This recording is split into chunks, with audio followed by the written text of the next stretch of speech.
কিবা এটা হয় তাৰপিছত আমাৰ ওপৰত ব্লেমটো আহি যায়। হেল্ল' গাইজ, কি খবৰ? তো গাইজ আজিৰ ফাৰ্ষ্ট আপডেটটো হৈছে বিকাশ চেত্ৰী ৰিলেটেড। তো আপোনালোক সকলোৱে গম পায় বিকাশ চেত্ৰী সকলো ঠাইতে মিটআপ পাতি আছে। তো বিকাশ চেত্ৰীৰ মিটআপত গৈ থকা সময়ত দুজন ল'ৰাৰ স্কুটিৰে এক্সিডেণ্ট হয় আৰু সেই এক্সিডেণ্টৰ ভিডিঅ' বেতালে নিজৰ ইনষ্টাগ্ৰাম ষ্টৰীত লগাইছে আৰু লগাই কিনে লিখিছে চামৱেৰ এট মিটআপ, বেয়া লাগিল ল'ৰা দুজনলৈ এইবোৰ দেখি। তো প্ৰথম আমি সেই এক্সিডেণ্টৰ ভিডিঅ' ক্লিপটো চাই লওঁ আহক।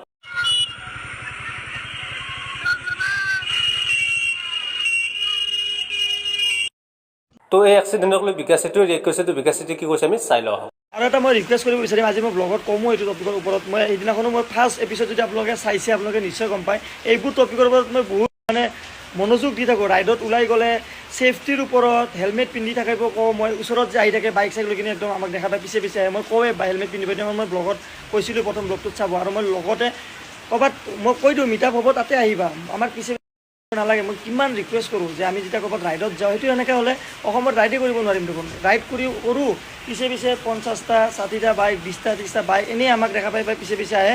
তাৰপিছত কিবা এটা হয় তাৰপিছত আমাৰ ওপৰত ব্লেমটো আহি যায়।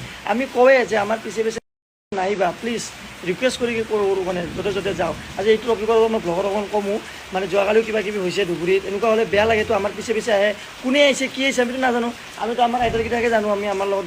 প্লিজ ৰিকুৱেষ্ট কৰিছোঁ, এইটো ৰিকুৱেষ্টটো মই আগতো কৰোঁ, মই ব্লগতো কৰোঁ। সেইদিনাখনো মই কোনোবা যদি দেখাও পাই মই কওঁ হেলমেট পিন্ধিবা, ভালকৈ ছেফটি গিয়াৰ্ছ লগাবা। প্লিজ ৰিকুৱেষ্ট কৰিছোঁ, আমি যেতিয়া ৰাইডত ওলাই যাওঁ ৰাস্তাত আমাক যদি দেখা পায় কোনোবাই, প্লিজ আমাৰ পিছে পিছে নাহিব আপোনালোকে। আমি পাৰিলে যিমান পাৰোঁ আমি ৰখোঁ, আপোনালোকে ব্লগবোৰত দেখা পায় ইমান ৰখোঁ আমি, কিন্তু পিছে পিছে এনেকৈ বাইক লৈ লৈ আমাক দেখা পায় এনেকৈ। আমি গোটেই গিয়াৰ্ছ লগোৱা থাকে, ভগৱানে একেবাৰে আমি যদি পৰিও যাওঁ আমাৰ একো নহয় মানে। কালি গুৰুন্দাৰো কিবা এটা হ'ল দুৰ্ঘটনা, গিয়াৰ পিন্ধাৰ কাৰণে ঘপকৈ একো নহ'ল। এক্সিডেণ্ট কিবা বেয়া হ'ব লগা থাকিলে ঘৰৰ বাথৰুমতো হ'ব, কিন্তু ছেফটিটো বহুত বেছি দৰকাৰ হয়। আৰু আমাৰ পিছে পিছে আহি কাৰোবাৰ কিবা এটা হ'ব আমাৰ ওপৰত আহিব, সেইকাৰণে প্লিজ আমি যেতিয়া ৰাইড কৰোঁ আমাৰ পিছে পিছে এনেকৈ বাইক লৈ লৈ নাহিব। এইটো মই কৈয়ে থাকোঁ ব্লগত সদায়, আৰু তথাপিতো পিছে পিছে আহি